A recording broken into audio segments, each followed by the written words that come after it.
Namaste. What do you do in the first hour after a breakup? The biggest power move that you can do is walk away. In the last video, we talked about what you do in the first 60 seconds. I'm sitting down in my living room about 10 years ago, and I'm looking at my phone, and for the first time, I'm looking at the word, I didn't ghost you. There was a girl that I had dated I dated her maybe once, maybe a couple of years before that. I had met her at a club. And at the time I was drinking a lot. And then I met her again at the same club. And then we went out a few times. She came over to my place, and my only thought was that so I put lotion on my elbows and my knees. I remember there was this one guy in high school who was like, you got ashy knees, bro. That was that. So since then I've been putting lotion on my elbows and my knees, and then my feet as well. But we're outside, and at the time I was smoking too, and we were smoking a cigarette and drinking, and she looked at my feet, and from that moment on, that is all I thought about.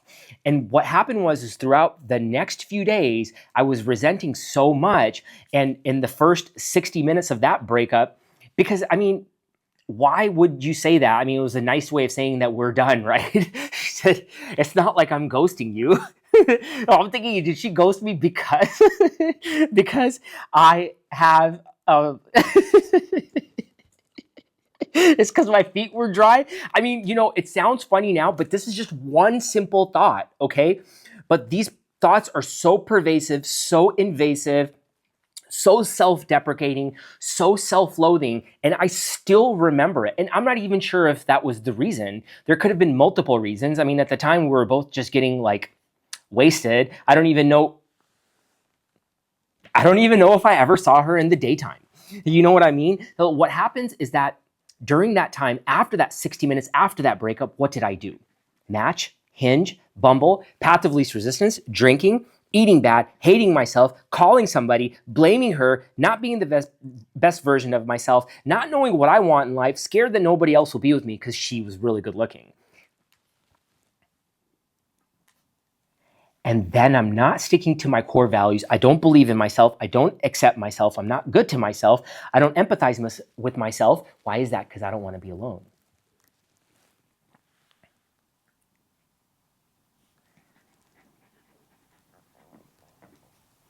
Don't judge yourself. Understand who you are and love yourself. Don't hate yourself. Understand your self-hate. Don't punk yourself. Don't judge yourself. Understand who you are and love yourself. Don't hate yourself. Understand your self-hate. Don't punk yourself. Don't wait for help. Control your mental health. Don't wait for help. Save yourself. Ruminate all in your head till you're dead.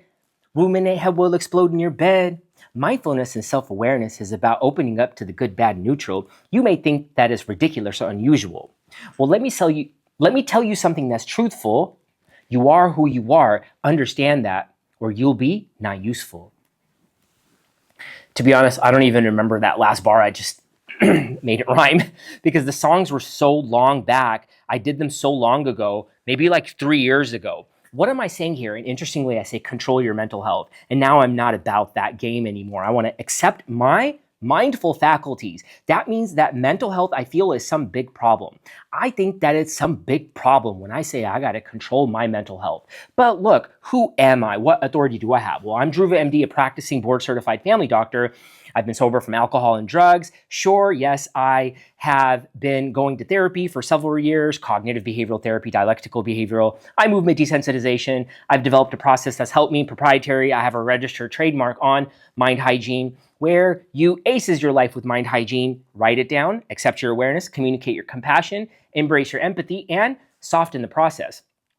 But the biggest value that I bring here is being alone, single, lying down in my bed by myself, thinking that there was something greater, but not knowing that until I recently got ghosted a couple of times. Both supposed to come over to my place, hang out, chill. I had made food. You could have just said you're not coming over, but they didn't owe anything to me either. Let's make that clear. There was no girlfriend, boyfriend label. I mean, this online dating world probably is so busy, isn't it? Texting, calling, have a backup, why don't you? How about that person just in case? Oh, let me just text them once a week just in case. I'm sure that I was a just in case a handful of times.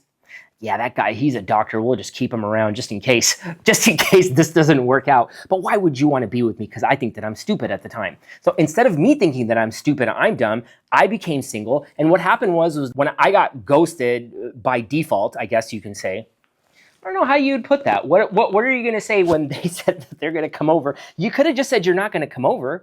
But what happens here is that I just take the situation and I just start writing it down. And I start writing down what's happening right now. I just accepted the awareness. Okay, on the inside, this hurts. On the outside, I'm going to still stick to my core values. I'm not going to call a bunch of girls or talk to somebody. The intention is that I need to serve myself. So this is within an hour, right, of me getting ghosted. Just recently, after I feel I've developed myself into a pretty darn good person. You know, you could have just given me that. Just set the boundary. You're not coming. In any event, what happens is that I write down, be compassionate to yourself. That means that I feel okay with myself because I'm taking time to say, look, I'm not going to just call or text somebody. E is embrace your empathy. Let me just understand that I'm doing this alone. I need to do this alone. I should do this alone. And I should write about it maybe a couple hundred times until I know exactly what's cooking in my mind before I start talking to everybody else. Let me state what they say. There is one phrase, it is self-hate. What they self-hate, you they will blame and they will displace. Don't follow what path the haters hate. No one cares at the end of the day. Believe in yourself, they're all in your way. Be careful of who's around you, surrounds you daily, every day. With your emotions, they play. Gray matter, white matter, destroyed like a video game. Don't let people rent space in your head. That's a shame. If you people please, there's a price you will pay. I let the devil rot in my head in my bed and decay. I let the devil rot in my head every day. What does that mean? So several years ago, I wrote that and it's ingrained in my mind. It's in my implicit memory now. I don't have the implicit bias anymore of calling somebody and talking bad about somebody. I don't have the implicit bias anymore that that person did that to me. How dare them? Because I've already written it out. What did I say about the devil in that? I let the devil rot in my head in my bed and decay. I let the devil rot in my head in my bed and say it's okay. Back in the day, I was full of self-hate. Back in the day, that was every day. And I talked to people that hated them anyway. And now I'm just by myself living alone and I'm okay. At least I get this camera, Sony A7 III, and this laptop to say that one day I'll be speaking about this and I'll be greatest version of myself. I won't leave myself astray. What I'm doing, I love this stuff. You know, this rhyming just is so therapeutic and it's so helpful for me. I don't even care if it's good. It's good enough for me to stay away from alcohol, drugs, self-hate, and calling other people when that's not within my value set. Here is some medical evidence behind what we talked about. Mindfulness-based cognitive therapy. Boy, in the last video, in the first one, I cried so much. I feel so much better now. After crying and after the camera turned off, I cried even more. So I feel great right now. Boy, you know, crying is so therapeutic. I should put that in the top 10 drugs on the list there. What is mindfulness-based cognitive therapy? Mindfulness-based cognitive therapy combines mindfulness practices with cognitive therapy to help people avoid emotional spirals. What are we doing here? Mindfulness, awareness with compassion, without judgment. That means what happened in the first 60 minutes after we got broken up is not good or bad. Let's just accept it. However, there is this hope. There's this spiral that does occur. Of course, I wonder if they're going to call me later. Maybe something happened to them. You know what? They do like me, but maybe they got busy. So now I'm confusing my mind. And what am I saying is that I really don't believe in myself. But I still like that though. In the practice of mind hygiene, I don't want to fix anything. I don't want to control anything. I don't want to fight anything. I don't want to conquer fear.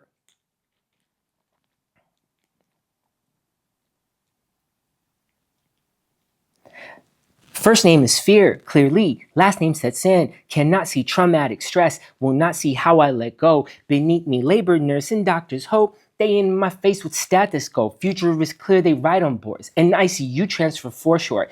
NICU nurses and forlorn. Intensivist now a consult shaking his head left and right with his black and gray clipboard. In his loud voice, diagnosis is fear. Keep no score. What score? Fear. Will win 10-0, 10 times over for sure. First name is fear, clearly. Last name sets in, cannot see. What I'm doing there is I'm embracing my empathy. I'm just saying, look, when you were born, you were scared. My dad would hit him. My dad would hit my mom. My dad would make me hit my mom.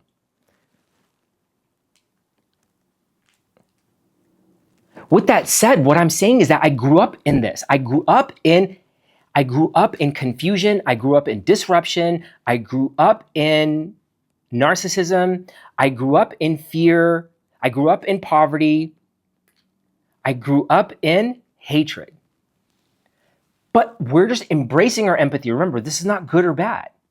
You have to understand that I've been to therapy for 7 years, 8 years, probably a little bit more. There was a year that I did take off in between that. So maybe like 9 years, cognitive behavioral therapy, twice a month for 3 years. That's when I was still like, in the first year of cognitive therapy, I was like, fine, I have a problem. So it took me 1 year to actually say that I have a problem. Dialectical behavioral therapy, I did that book 1.5 times with the therapist for about a couple years. EMDR, eye movement desensitization reprocessing therapy, was probably the most effective, 1 to 2 times a week at times, mainly 2 to 3 times a month on average for about 2.5, maybe 3 years. Eye movement desensitization reprocessing, which we're not talking about here, is what I did there. What I've done is I've reprocessed the crap out of all of those memories to a point where it's not like they don't have an effect on me. It's not like I let go of it. It's not like I conquered fear.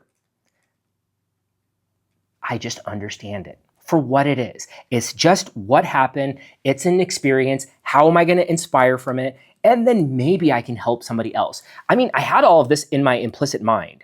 However, I didn't believe in myself. But that girl didn't like me. She ghosted me. But I didn't do anything wrong. Oh, I don't believe in myself. I'm stupid. I'm done. Low self-esteem, no confidence was my genetic makeup. I had to accept it in order for me to wake up. Let me take a moment and show you what it took to self-love. I had to take 5 years and admit to myself who I was. Low self-esteem and no confidence was my genetic makeup. I had to accept it in order for me to wake up. Let me take a moment and show you what it took to self-love. What am I saying here? What I'm saying is that I just accept who I am. I have low self-esteem. I have low confidence. I'm displaying my fears on other people, making them feel bad because I don't like myself.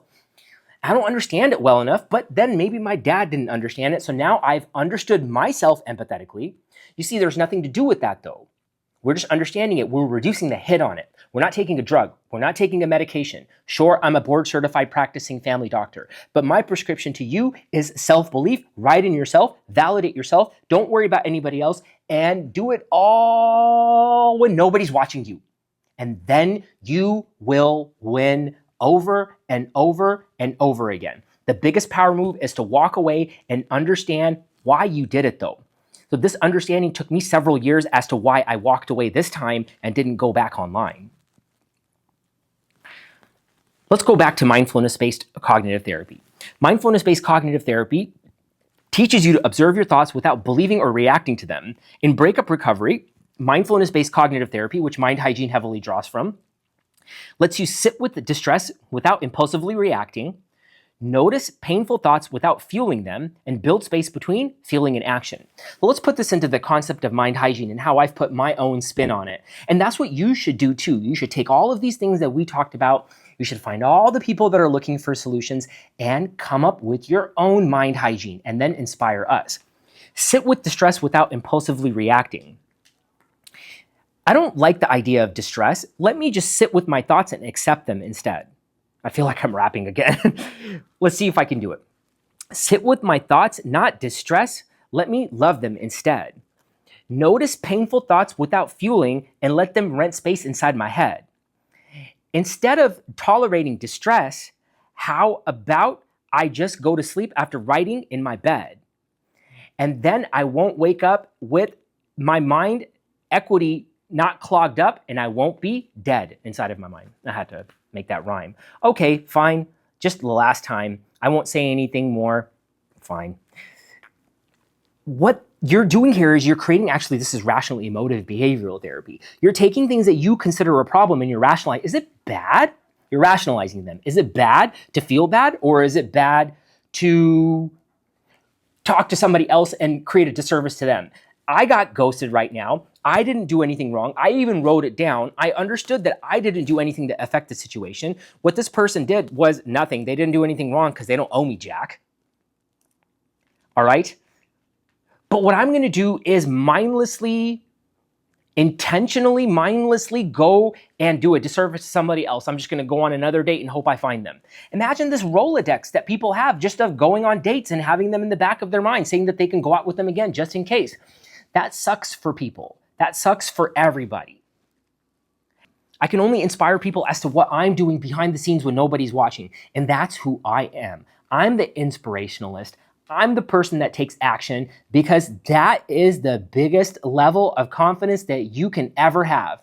When I quit eating sugar, I didn't talk to anybody. I'm calling this a quiet rise, and I'm legacy ready. I have all of it ready, right? But nobody was there supporting me. Nobody said, hey, Dhruva MD, you're a great speaker. Come speak with us. Nobody said, hey, look, why don't you come coach me? Oh, you're a great person. But I knew that there was something behind this. I knew that there was something here that I needed to develop even a little bit more before God could give me the blessings to speak to people. I had to stick to my core values. If I wanted to talk about emotional freedom, not emotional regulation, but if that works for you, that's what you should do. I want to free my mind. I don't want to regulate it. You got to do it when nobody's watching, and you got to do it for a period of time. And here you go, buddy. Here's your calling. Go do something. If this video resonated with you, there will be a link in the description to a Mind Hygiene PDF that you can download and follow along. Please subscribe. We'll be dropping videos at 4 p.m. Pacific Standard Time every Wednesday. And also, please share your thoughts on this video and what you're thinking. And we'll end it with a study, actual study from Segal, Teasdale, Williams, Mindfulness-Based Cognitive Therapy for Depression, show that observing your thoughts mindfully interrupts depressive and anxious thinking patterns, and found that people who watch their thoughts like clouds without trying to fix them stop spiraling. And that's how you can get through the first hour, but I would add that you would need to write. And in the next video, we'll be talking about here's to do in the next 24 hours after the breakup. Namaste.